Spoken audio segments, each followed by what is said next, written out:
It is 11:18. We will reconvene in open session after completing the time certain closed session.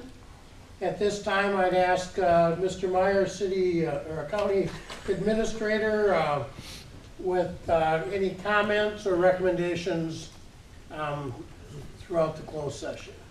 Well, Mr. Chair and Commissioners, you heard a bit of a summary in the closed meeting regarding the status of some of these suits that have been filed against the township, as well as the action that the county took in terms of seeking a surety bond, which was ordered by the court. And so, as a result of the discussion, staff are recommending that the board consider passing a resolution that would authorize attorneys on behalf of the county to protect our interest and intervene in the current suit between Patrick A. Lease and Lynn M. Kuzman Lease versus Mankato Township. And so ask the board to make a motion and pass a resolution supporting that action on behalf of the county.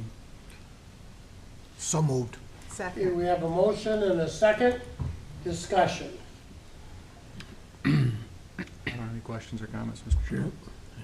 No comment. Straightforward. Just to be clear, this would allow the county to intervene into that particular lawsuit and seek some remedies on behalf of the county, because currently the county is not named as a defendant in that suit, but our interests need to be addressed and protected. Absolutely. Got a lot of public dollars, tax dollars involved with this. Okay, you've heard the motion in the second. Is there any other discussion? Are we ready to vote? All those in favor say aye. Aye. Those opposed, no. The motion carried. The resolution to intervene in the suit is approved. We will now move to, on our agenda, item number 11, Public Works bids, and ask Mr. Pristash to come forward with some remarks. Whenever you're ready, John. You can join us up here, John. Whenever you're comfortable with. Or yeah, I guess.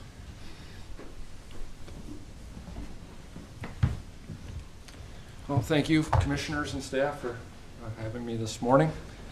I'm here today to present the first 5 bid proposals for approval by the county board. As you are all aware, there is a pending lawsuit which a bond has been posted. However, due to the softening of the market with these upcoming elections, bidding at the optimal time of year, which we're currently doing now,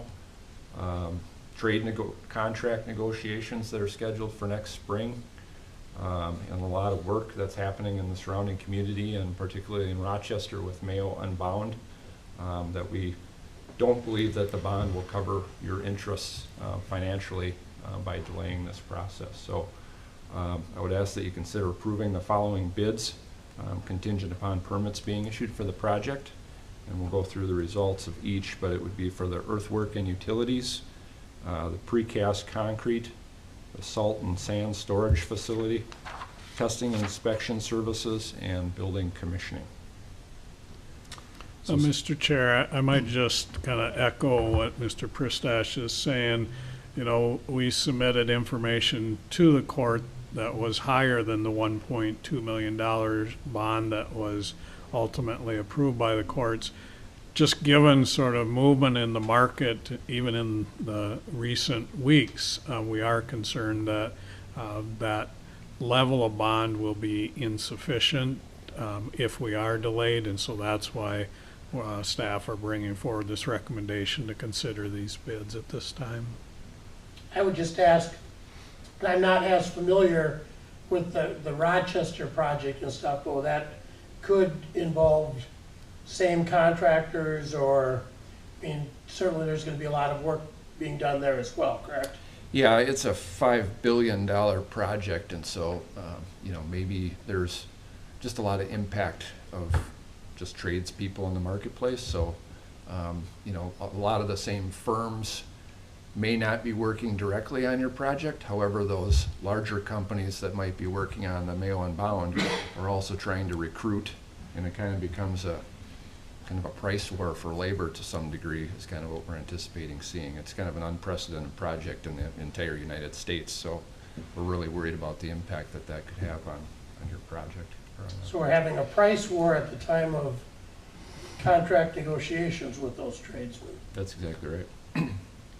Thank you. Well, I appreciate the bond award that they gave us through the court system. At least it's an effort to cover some of our costs if we have loss too, so.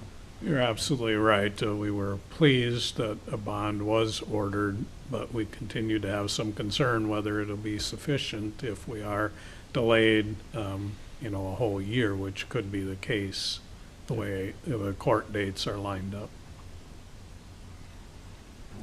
All right. Any other questions?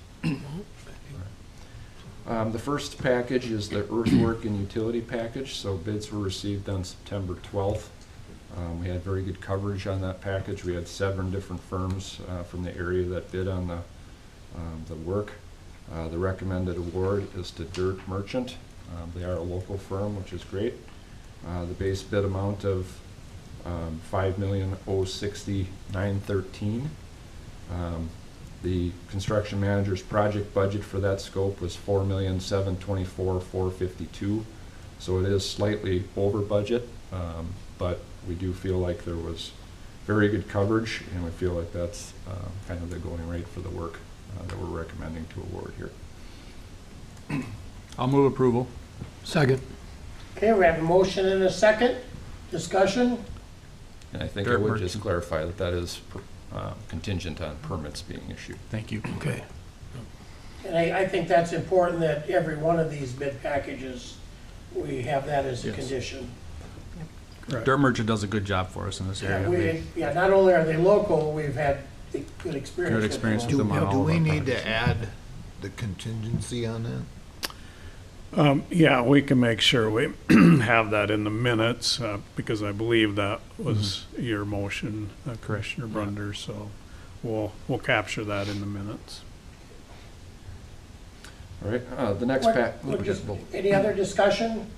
Nope. On this, are we ready to vote? Yes, sir. All those in favor say aye. Aye. Those opposed, no. Motion carried, that bid is awarded to Dirt Merchant. All right, thank you. Next package is the precast concrete package. So this makes up your structure of the building. It's the walls, it's the roof structure, all the columns. So this building is almost entirely precast on the structure. So this is a big, important package for you to consider. We did let this package as a best value package. So the award was kind of based on past performance, price, expertise. There's a value add submittal and a kind of a risk plan. And so we did only get one quotation or one proposal on the precast. But in this particular market, there's only 2 or 3 people that are large enough in the kind of the state of Minnesota that typically bid on these. So we knew the coverage would be small, and we also feel like we got a very competitive bid. So the budget for this work was $4,557,889, and the proposal from Wells that we are asking for your approval today is in the amount of $4,097,105, and they scored 94.8 out of 100 possible points on the best value selection. Okay, you've heard the recommendation. I would move this in contingent of receiving the permits. Second. Okay, we've got a motion and a second. Discussion. They'll do a fine job for us also. Yeah. They Well, worked done well they for us did a before. very good Definitely job in will. there. Yeah. Somewhat local. Yep. Are we ready to vote?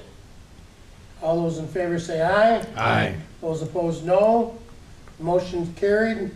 The bid award for the precast best value package goes to Wells Concrete for the amount of $4,097,105. Great, thank you. Next package is the salt and sand storage facility. So on this particular package, we are recommending a cooperative purchase for this package. We're recommending the award to Greystone Construction in the amount of $560,500. The budget that we had established for that work was $598,425. So it is slightly under budget, and we'd like your approval to move forward with that bid as well. I'll move approval. Second. Okay, it's been moved and seconded, and I never assume anything as a chair, but contingent Contingent on on the the permit. permit issue. Yes. Okay. It got seconded so quick I missed it.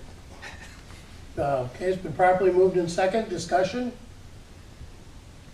We're ready to vote? All those in favor say aye. Aye. Those opposed, no. The motion carried. The bid is award to the salt and sand storage facility is to Greystone Construction in the amount of $560,500. All right, thank you. Next, we have a professional service agreement that has two portions to it. So the first portion is the code-required testing and inspection. So they would be do things like testing concrete for strength, checking the earth for compaction rates and those kinds of things that are required per the building permit and per the code. So we're recommending award to Braun Intertech in the amount of $98,700 on the testing and inspection portion. The budget for that scope of work was $97,905, so very close to what we anticipated. And the second part of that is they also do a service called exterior envelope commissioning, which is a new requirement of the energy code that we have a third-party consultant to review the exterior envelope to make sure that you can have a continuity in your vapor barrier, that you don't have any leak kind of deal. So they do a third-party review, and they also do some window testing as part of that process. And so the second part of that award is recommended to Braun Intertech in the amount of $25,100, and the budget for that scope of work was $30,000. So all told, we're looking for an approval to award those two packages to Braun Intertech in the amount of $123,800. And I should just note that Braun was selected as a professional service consultant based upon the fact that they did the geotechnical work on the project, and so it's always seems to be a good practice not to switch firms at that point, that there might be some different recommendations, that kind of thing. So we recommend award to Braun today. I move approval upon acceptance of the building permit. Second. Okay, we've got a motion and a second. Discussion? Are we ready to vote? All those in favor say aye. Aye. Those opposed, no. Motion carried. Bid will go to Braun Intertech for the amount of $123,800. All right, thank you. The last recommended award today is also a consultant professional service agreement for building commissioning. And so the building commissioning is also an energy code requirement. It involves a third party that gets involved during the design phase and peer reviews the mechanical and electrical systems and their design, and then also follows that through construction to make sure that there's another set of eyes making sure that it gets installed properly. And then there's a checkout and testing phase at the end of the project, so that your large investment in your mechanical electrical systems here are working properly and checked out by not only me and Carl Sanderson as the construction manager, not only by the mechanical engineer, but also by the third-party commissioning agent, that's kind of purely their scope of work and their focus. So we had a budget for that scope of work of $95,000. We did receive 4 quotations ranging from $79,900 to $148,000, and we're recommending award to KFI Engineers in the amount of $79,900. So under budget on that particular package. I would move approval in contingent to receiving a building permit. Second. We have a motion and a second. Discussion? We're ready to vote? All those in favor say aye. Aye. Those opposed, no. Motion carried. The low bid is accepted from KFI Engineers in the amount of $1,900.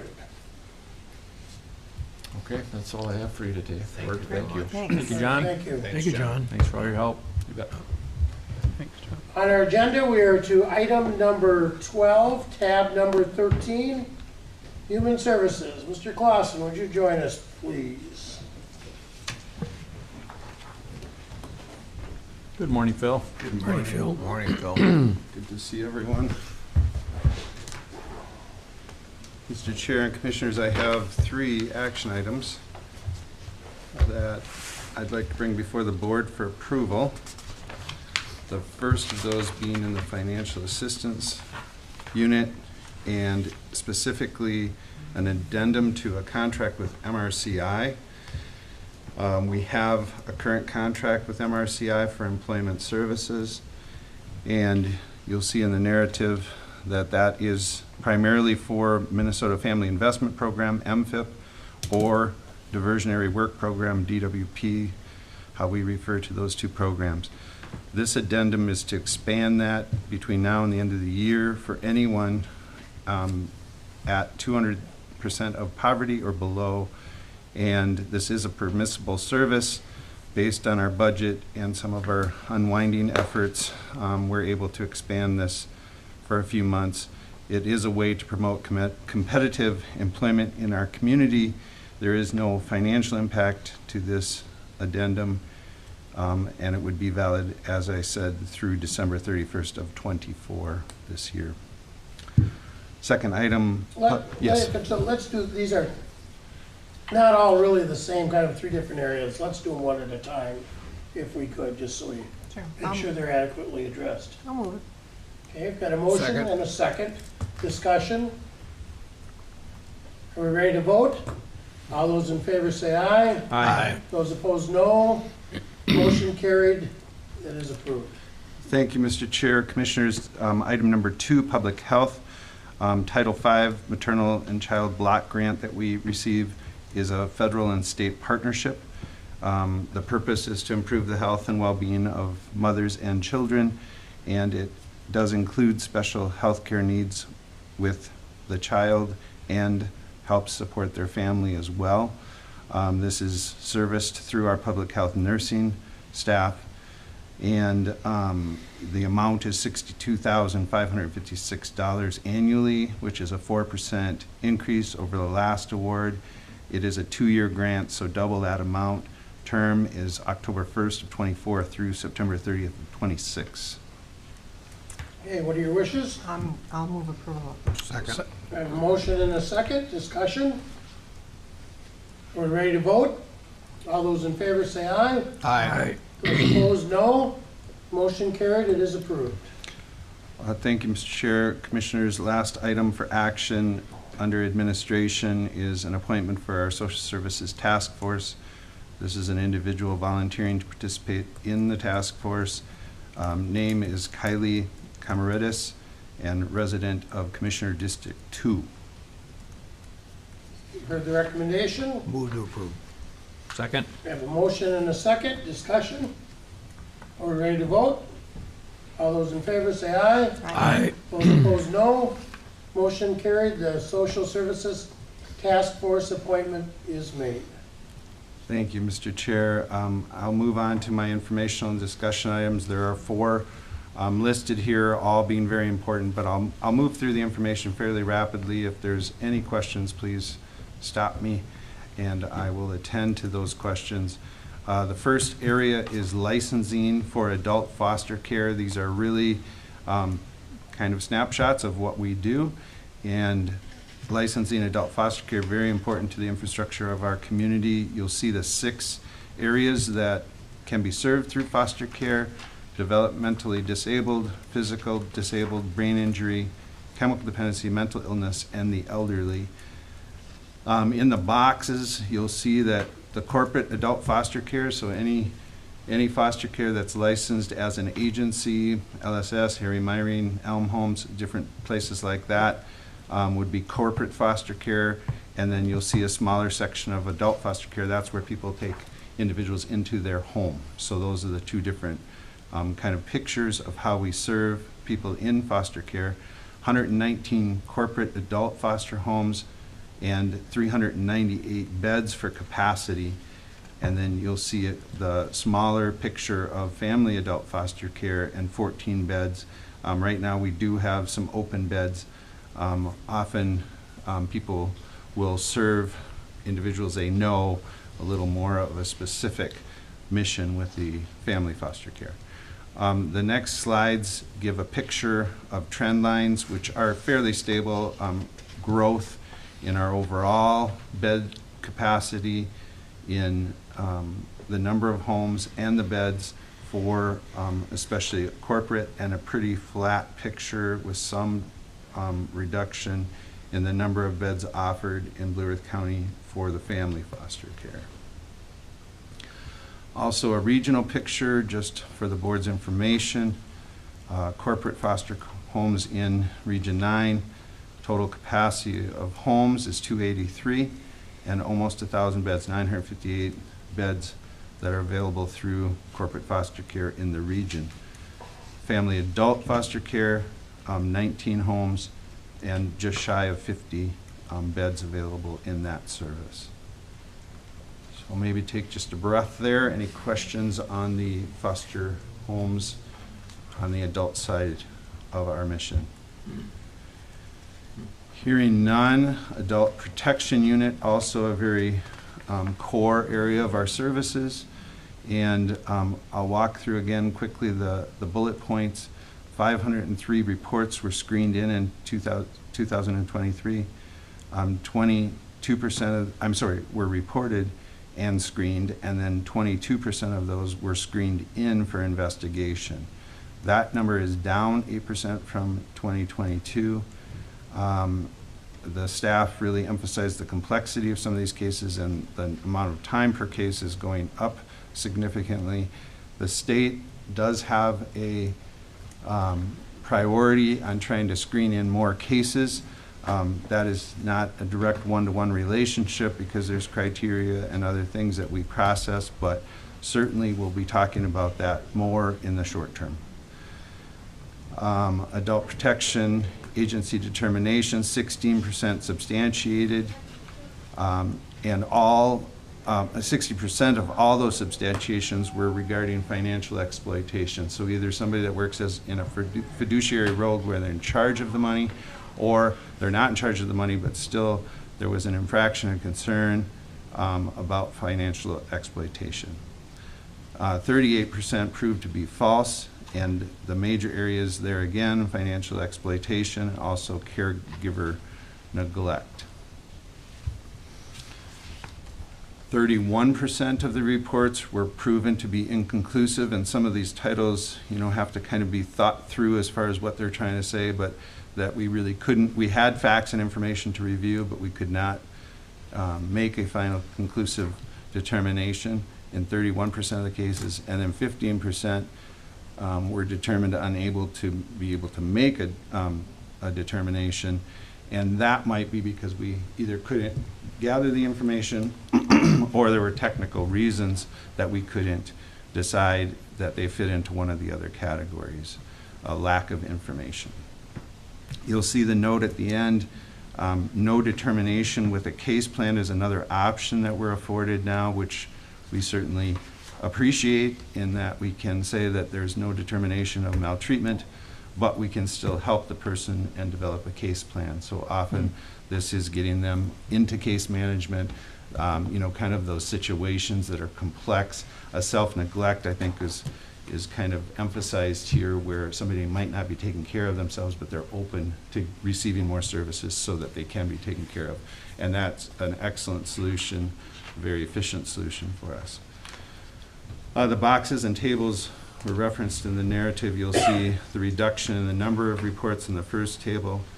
Table 2, that fall off from our screened-in reports, which we know will be an area of focus. And then finally a breakout into those categories that we talked about in Table 3 of how those determinations were made based on the facts we had available to us. Couple more areas of importance: child protection And you'll see the numbers, staff are reporting that overall they're fairly stable, meaning that our picture of services are pretty consistent year over year, with a lot of concerns embedded in those data sets. We're now fully staffed. About half of our staff have over 10 years experience, and they helped train in new staff this last year. We had 4 new staff. It is a hard area to train, as you can imagine, and it's also a hard area to retain people because it is a high burnout area, as you can imagine. Out-of-home placement data is also included in the board packet. There was a decrease in children entering out-of-home placement in 2023. My emphasis will always be that second bullet. Parental drug use remains consistent primary reason. Every chemical's involved, but alcohol is certainly always near the top. We always try to reunify the person back to their parents, so that's our #1 outcome, followed by adoptions when necessary. Obviously, there's a very good and celebratory side to adoptions, which we appreciate, but the child obviously goes through a lot in that process as well. Most children are still placed in foster care, but that has decreased from 22 to 23, from 51% to 36%. And then, as I think the board is aware, we've had a lot more residential treatment, going up from 6% in 22 to 26% in 23. The thing we always have to assure, what we're hoping for, is stability. When we have to go out of state to find stability, it makes everything just a lot harder. And going to that more soft side of the approach, what it tells a child is that they cannot stay at home. We don't have the services in our community to serve that child, and they get shipped away. I think there's trauma involved in that every single time. And then we have to bring them back and transition them back. So the lack of resources in this regard is a top priority. Everyone knows about it, and we need to come up with some solutions in the short term. High needs children, what staff emphasizes just how much is going on for them, and they really can't. I mean, the truth is even when we find a bed, and there's a note there about calling all over the nation trying to find a bed, we often place kids and then they run from the placement. So it's just a very, very unstable situation, and you feel like you're working backwards. I think I shared with the board that one of our minors broke into a car dealership, stole a car, and now charges are pending about all that. So, it's a situation that is very bad and unstable and can become worse. So, the pie charts, I think, are pretty self-explanatory. The number of children entering, again, with the chemical needs represented in that first graph, the expenditure percentages, foster care, residential treatment, and corrections, all very well represented as far as cost centers for us. The placement for exiting is first with reunification with the family, and then second with adoption, as previously mentioned. We do feel this is a strength still. This last piece, where of the children placed into foster care, 64% were placed with relatives or kin. That is our duty. It is part of our mission to always place with family when we can, and we've been successful most of the time. All of these areas, I know I moved through them quickly, but are very critical to our mission and very hard to serve in a lot of ways. And I know the board has been extremely supportive of us and staff doing this work. So thank you for that. Thank you for that Thank you very report. much. Thank you. All right. Thank you, Phil. Good See you. seeing you. Yes. Have a good appreciate afternoon. it. That concludes today's agenda. I would entertain a motion to recess. So moved. So moved. It's been moved and seconded. Are we ready to vote? All those in favor say aye. Aye. Those opposed, no. We are recessed, 11:47.